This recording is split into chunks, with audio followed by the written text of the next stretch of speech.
جس جگہ پہ رہنے آپ دیکھیں اس زمانے کا رواج کیا تھا کہ جو قبیلہ تھا نا اگر قبیلہ سے کٹ کے تو آپ بالکل ایسے ہوگے کہ آپ اکیلے مطلب کوئی قبیلے کی جو وہ ہوتی تھی نا پروٹیکشن ہوتی تھی وہ بہت سٹرونگ ہوتی تھی. اس کے علاوہ تو بندہ پھر گیا کام سے والی وہ بات ہوتی تھی. تو قبیلہ چھوڑنا اپنی لو ونس کو وہاں چھوڑ کے جانا اپنا کاروبار چھوڑنا اور کیوں صرف اس لیے کہ میرا دین قائم رہ جائے میرا اللہ مجھ سے راضی رہ جائے میں جو کام مجھے جو حکم ہے اللہ کی طرف سے میں وہ پورے کر سکوں. تو اس وجہ سے آپ دیکھیں جب لوگ اسلام لاتے تھے نا تو ان کو کوئی ہار نہیں بنائے جاتے تھے. ان کو یہ پتا ہوتا تھا کہ جیسے ہم اسلام کسی کو پتا چل گیا کہ میں مسلمان ہوں تو اس کے بعد ظلم کی انتہا ہو جاتی تھی.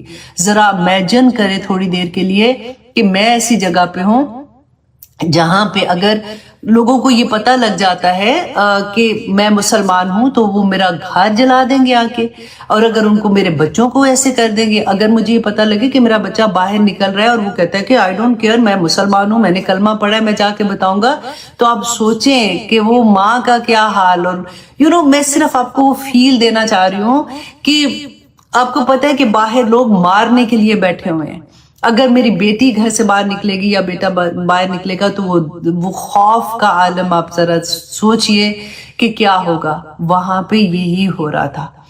غریب جو تھے نا غریب مہاجرین کا لفظ آتا ہے کہ جو صحابی ایسے تھے جو غلام تھے جب وہ اسلام قبول کرتے تھے. اب سوچو غلام کی تو ویسی کوئی عزت کوئی نہیں تھی. اگر ان کو مار کے پھینک دیتے کوئی قانون بھی ایسا نہیں تھا کہ کوئی پوچھتا کہ تو نے کیوں مارا ہے میرا غلام ہے میں جو مرضی کروں. یہ والا حال ہوتا تھا. اور غلام جو جب زیادہ تر وہی شروع میں اسلام لائے ہیں. ان کے صہیب رومی کے بارے میں آپ کو تھوڑا سا یہاں پہ بتاؤں کہ وہ جب ہجرت کی تھی انہوں نے تو کیا کیا تھا. کہتے ہیں کہ ان کو رومی اس لیے کہتے تھے کہ بچے تھے جب ان کو اغوا کر لیا گیا تھا اور ان کو روم لے کے چلے گئے تھے اس لیے ان کے ساتھ رومی کا لفظ آتا ہے. تو ان کو نا رسول اللہ صلی اللہ علیہ وسلم ان کو ابو یحییٰ کی کنیت دی تھی تو اس لیے پکارا کرتے تھے. تو کہتے ہیں کہ یہ جب اسلام رسول اللہ صلی اللہ علیہ وسلم نے اعلان کیا نبوت کے لیے تو ہی واز دا فرسٹ 30 ان سے پہلے لوگ اسلام لائے تھے. یہ ان میں تھے جو اسلام لے کے آئے تھے. دیکھیں پہلے صرف 30 لوگ ابھی حضرت یاسر جو تھے نا ان کو یہ اور وہ اکٹھے ایک ہی دن اسلام لائے تھے. تو 30 لوگ اب اسلام لا رہے ہیں. ابھی ظلم ہو رہا ہے. ابھی تو مسلمان کسی نشان مطلب ہوتا ہے نا کہ کسی کھاتے میں نہیں آ رہے. اس میں اتنی جرات کرنا کہ وہ اسلام لے کے آئے. اور کہتے ہیں کہ پھر اس کے بعد جب ہجرت کا حکم آ گیا نا مدینہ میں تو وہ تو ایک زمانہ تھا جس میں یہ حکم آیا تھا کہ اگر تم ہجرت نہیں کرتے ہو تو تم مسلمان ہی نہیں ہو. وجہ یہ تھی کہ مدینہ میں اب مسلمانوں کو طاقت کی ضرورت تھی نا نمبر آف مسلمان کی ضرورت تھی کیونکہ جنگوں کا سلسلہ شروع ہو رہا تھا. 13 سال میں ایک جنگ نہیں ہوئی ایک لڑائی. آپ پوری سیرہ کھول کے دیکھ لے کوئی چیز آپ کو یہ نہیں ملے گی کیونکہ حضرت علی حضرت عمر سارے ادھر ہی تو تھے. اتنے بہادر تھے کوئی 2 تھپڑ نہیں مار سکتے تھے کسی کو کہ تم کیوں ظلم کر رہے ہو یہ کیوں مار رہے ہو. نہیں ہوا نا کیونکہ اللہ کا حکم نہیں تھا. ابھی یہ تعداد میں تھوڑے تھے. اگر وہاں پہ لڑائی شروع ہو جاتی تو مار مور کے ان کو ختم کر دیتے ہمتیں ٹوٹ جاتی. صبر صبر صبر صبر اگر دیکھنا نا تو 13 سال صحابہ کی زندگیاں دیکھیے. اور اب جب ان کو حکم آ گیا یہ مدینہ کی طرف ہجرت کر رہے ہیں تو راستے میں ان کو مشرکین مکہ نے روک لیا. انہوں نے کہا کہ تم کہاں جا رہے ہو تو انہوں نے کہا میں مدینہ جا رہا ہوں. انہوں نے کہا تم تو یہاں سے نہیں جا سکتے ہو. تو صہیب رومی نے کہا کہ دیکھو مجھے جانے دو. اگر تم نے مجھے روکا تو میرے ہاتھ میں جتنے تیر ہیں نا تمہیں یہ بات کا اندازہ ہے بڑے زبردست تیر انداز تھے. انہوں نے کہا کہ تمہیں یہ پتا ہے اس بات کا کہ میرا تیر کبھی خطا نہیں جاتا تو میں اپنے تیروں سے لڑوں گا اور جب تک میرے پاس آخری تیر ہے میں اپنا دفاع کرتا رہوں گا. اور اگر تیر ختم ہو گئے تو میرے پاس جو تلوار ہے میں اس سے اپنا دفاع کروں گا. مطلب یہ تھا کہ تم سارے بھی مارے جاؤ گے. تو اگر تم مجھے جانے دو. اگر میری تمہیں دولت چاہیے تو نہیں. انہوں نے کہا کہ نہیں ہم تمہیں کوئی یہاں سے چیز لے جانے نہیں دیں گے. تو انہوں نے کہا کہ ٹھیک ہے اگر تم دولت کی وجہ سے کہہ رہے ہو تو میں تمہیں اگر یہ بتا دوں کہ وہ کہاں پہ ہے تو کیا تم مجھے چھوڑ دو گے. تو انہوں نے کہا ہاں. تو انہوں نے جب بتا دیا کہ اس زمانے میں کوئی بینک تو نہیں ہوتے تھے کہ فلاں بینک میں پڑی ہے. لوگ یوزلی کیا کرتے تھے اپنی جو سونا ہوتا تھا کیونکہ میں نے جیسے پہلے بتایا کہ روپے پیسے تو نہیں ہوتے تھے نا. سونا جو ہوتا تھا وہی اسی سے ٹریڈنگ ہوتی تھی یا وہی پیسہ ہوتا تھا. تو انہوں نے جب ان کو وہ کیا کہتے زمین کھود کے سم ٹائم اس کے اندر دبا دیتے تھے اپنی جو بھی ایکسٹرا ایسی چیزیں ہوتی تھی تو اب وہاں پہ انہوں نے جب ان کو بتا دیا کہ اچھا میرا مال جو ہے وہ وہاں پہ ہے تو وہاں پہ جا کے تم لے لو، تو اس بنا پہ ان کو چھوڑا گیا. تو انہوں نے کہا کہ ٹھیک ہے اب تم جا سکتے ہو. تو کہتے ہیں جب یہ مدینہ پہنچے نا تو صحابہ کو پتا تھا، ان کو خبر مل گئی ہوئی تھی کہ یہ آنے والے ہیں، تو وہ ان کا انتظار کر رہے تھے. ان کو دیکھ کے اتنے خوش ہوئے. تو رسول اللہ صلی اللہ علیہ وسلم نے فرمایا کہ ابو یحییٰ تو نے تجارت میں نفع حاصل کر لیا. سورۃ بقرہ میں ان کے بارے میں آیا نازل ہو گئی. اللہ سبحانہ تعالیٰ نے فرمایا کہ لوگوں میں سے کچھ لوگ ایسے ہیں جو اللہ کی خاطر اپنی جانیں بیچ ڈالتے ہیں تاکہ اللہ کی خوشنودی حاصل کرے. سبحان اللہ، اللہ اکبر. دیکھیے اللہ سبحانہ تعالیٰ کی خاطر ہجرت کرے. اب سوچیں ذرا، اللہ کیا اپنے پاس رکھیں گے؟ کہتے ایک چھوٹی سی نیکی تم اللہ کی خاطر کرتے ہو نا، ابھی اس کا اجر تو آنے میں ٹائم لگے گا، رائٹ؟ لیکن اسی وقت آپ کے دل میں جو سکون ہے نا، اس کی فیلنگ اللہ سبحانہ تعالیٰ دے دیتے ہیں. اللہ سبحانہ تعالیٰ کچھ ادھار نہیں لگتے.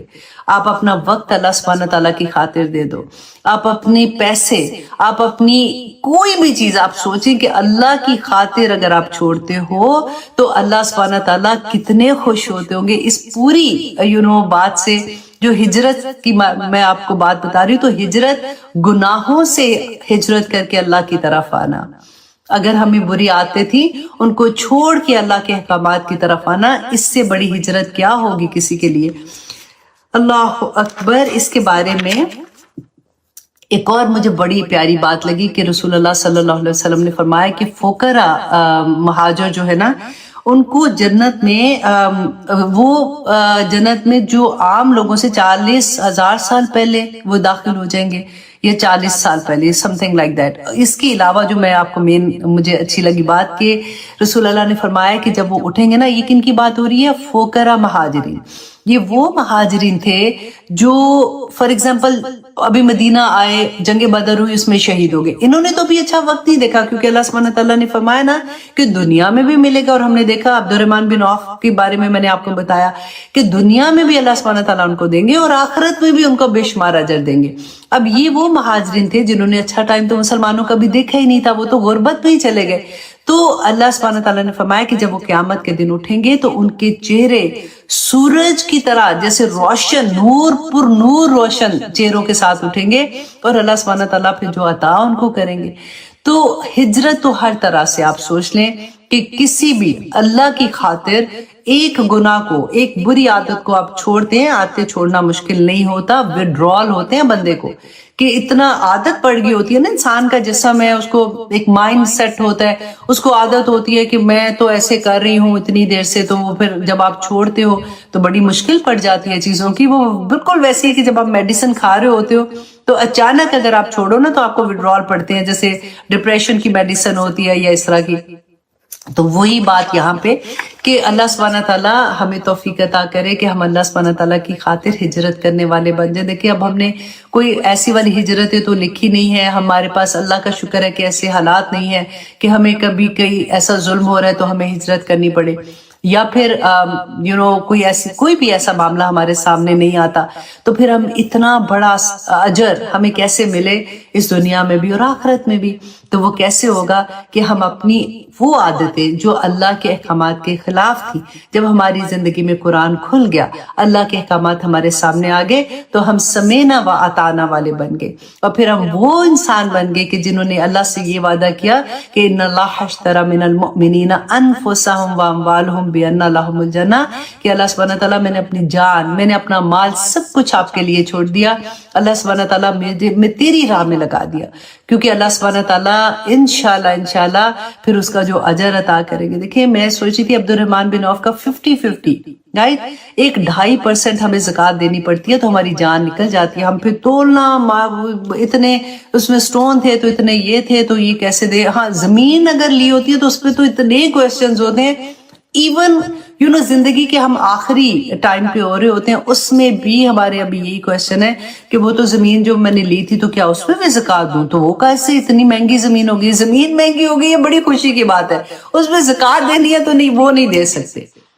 تو پوچھیں اپنے جو آپ کے محلے میں ہیں، جو مفتی ہیں، وہاں پہ بڑی بڑی جو مساجد ہیں وہاں پہ جو ہے ان سے پوچھیں، کیونکہ ہر چیز میں ان کی ڈیٹیل ڈفرنٹ ہوتی ہے. کچھ زمین ایسی ہے کہ اگر آپ نے اس لیے لی ہے کہ آپ نے اس پہ گھر بنانا ہے، یا 2 زمین لی تھی کہ اچھا اس کو بیچوں گی اور اس کے پیسوں سے اس پہ گھر بناؤں گی، تو اس پہ آئی تھنک زکوٰۃ نہیں ہوتی. کیونکہ ہم نا یہ زیادہ ڈھونڈنے بلکہ یہی ڈھونڈنے کی کوشش کرتے ہیں کہ کس پہ زکوٰۃ نہیں ہے. ہم نے کبھی یہ کوشش کی کہ کبھی ہم یہ دیکھیں کہ کس میں زکوٰۃ ہے میں وہ دے دوں. تو اللہ سبحانہ تعالیٰ ہمیں حوصلہ دے، کیونکہ پیسے 2.5% نکالنے بھی مشکل ہو جاتے ہیں بندے کے لیے. اور اگر دیکھیں مدینہ میں یہ حال ہو گیا تھا کہ ایک زمانہ آیا تھا کہ کوئی بھی مدینہ میں زکوٰۃ لینے والا نہیں بچا تھا. یہ تھا کیونکہ وہ اللہ کے احکامات مان رہے تھے. تو اچھا جی، اب اللہ سبحانہ تعالیٰ نے کہا جس نے ہجرت کی، والذین ہاجروا فی اللہ من بعد ما ظلموا لنبوئنہم فی الدنیا حسنہ ولأجر الآخرۃ اکبر لو کانوا یعلمون. کاش کہ وہ یہ جانتے.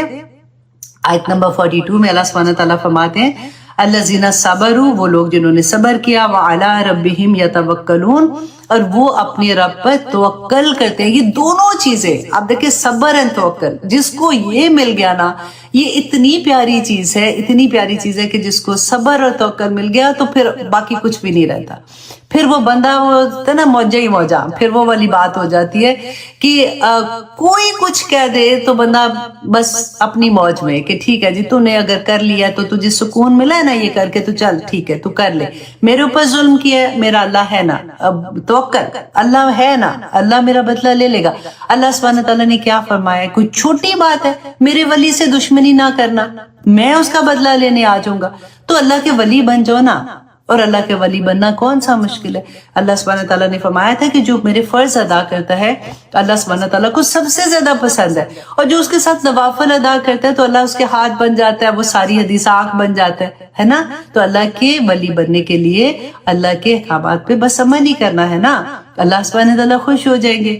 اور اللہ سبحانہ تعالیٰ آگے دیکھے فرماتے ہیں وَمَا أَرْسَلْنَا، اور نہیں بھیجا ہم نے من قبلک، آپ سے پہلے، إِلَّا رِجَالًا، مگر مردوں کو، نوحی وحی کرتے ہیں ہم، کرتے تھے الیہم، ان کی طرف. کیونکہ یہ مشرکین مکہ یہ کہتے تھے کہ اللہ سبحانہ تعالیٰ نے اگر کسی کو بھیجنا تھا تو فرشتے بھیجتے. تو اب اللہ سبحانہ تعالیٰ فرما رہے ہیں کہ اس سے پہلے کیا پہلے مرد نہیں آئے؟ یہ کوئی پہلی دفعہ تو نہیں ہوا، تو تم کیوں اتنے پریشان ہو؟ فَاسْأَلُوا، پوچھ لو، اہل الذکری، اہل علم سے، ان کنتم لا تعلمون، اگر تم نہیں جانتے ہو. تو اہل ذکر کس کو کہا ہے؟ جو اہل کتاب تھے، کیونکہ مدینہ میں اہل کتاب تو تھے نا. تو اللہ سبحانہ تعالیٰ نے کہا کہ ان سے پوچھو جا کے، یہود و نصارہ سے، کہ ان کو نہیں کیا اللہ سبحانہ تعالیٰ نے یہ دیا کہ ان کے پاس تو ان کے نبی آئے تھے نا، حضرت موسیٰ حضرت عیسیٰ آئے تھے، ان کے پاس کتابیں آئی تھی، اور ان کے پاس کتاب کون سی تھی؟ تورات اور انجیل تھی. تو ان سے جا کے پوچھو. اور پھر اللہ سبحانہ تعالیٰ نے فرمایا آیت نمبر 44 بالبیناتی، اور ساتھ واضح دلائل کے، والزبر، اور ساتھ صحیفوں کے، کہ ان کو واضح دلائل، اور ان کو صحیفے جو تھے اس میں ان کو واضح دلائل بھی دیے گئے تھے. وَأَنزَلْنَا، اور نازل کیا ہم نے، الیک، آپ کی طرف، الذکر، یہ قرآن. اور اے نبی ہم نے آپ کی طرف یہ قرآن نازل کیا. کیوں نازل کیا؟ یہاں پہ اللہ سبحانہ تعالیٰ اس کی وجہ بتا رہے ہیں، لِتُبَيِّنَ لِلنَّاسِ، تاکہ آپ واضح کر دے ناس لوگوں کے لیے، ما ننزل، جو اتارا گیا، علیہم، ان کی طرف، کہ ہماری طرف جو اللہ نے نازل کیا ہے وہ ان کو بتا دے، وَلَعَلَّهُمْ، تاکہ وہ یتفکرون، تاکہ وہ غور و فکر کرے. اللہ سبحانہ تعالیٰ نے فرمایا تھا نا کہ تم آخر کیوں غور و فکر نہیں کرتے ہو؟ کیا دلوں پہ کفل پڑ گئے ہیں؟ تو وہی بات اللہ سبحانہ تعالیٰ نے فرمایا کہ تمہارے پاس قرآن اس لیے کہ اللہ کے احکامات بیان کر دو، لتبینا، تاکہ آپ واضح بیان کر دیں. رسول اللہ کے بعد تو اب جتنے بھی، ہر مسلمان کو یہ اس کا یہ فرض ہے کہ وہ اللہ سبحانہ تعالیٰ کی بات دوسرے تک پہنچائے. اسی لیے میں آپ کو کہہ رہی ہوں کہ انشاءاللہ جب دورہ قرآن کا بھی وقت آئے گا، کیونکہ وہ اردو میں ہے، ہماری لینگویج میں ہے، ہمیں سمجھ آتی ہے. جنہوں نے ابھی تک قرآن ترجمے کے ساتھ نہیں پڑھا ان کے لیے بہت آسانی ہو جاتی ہے کہ ایک دفعہ وہ قرآن سے جڑ جائیں گے. تو یہ ہمارے لیے، کیونکہ رسول اللہ کے بعد تو ہمارا ہی اب فرض ہے نا یہ کام کرنا، تو ہمارا یہ فرض پورا ہو جائے گا انشاءاللہ.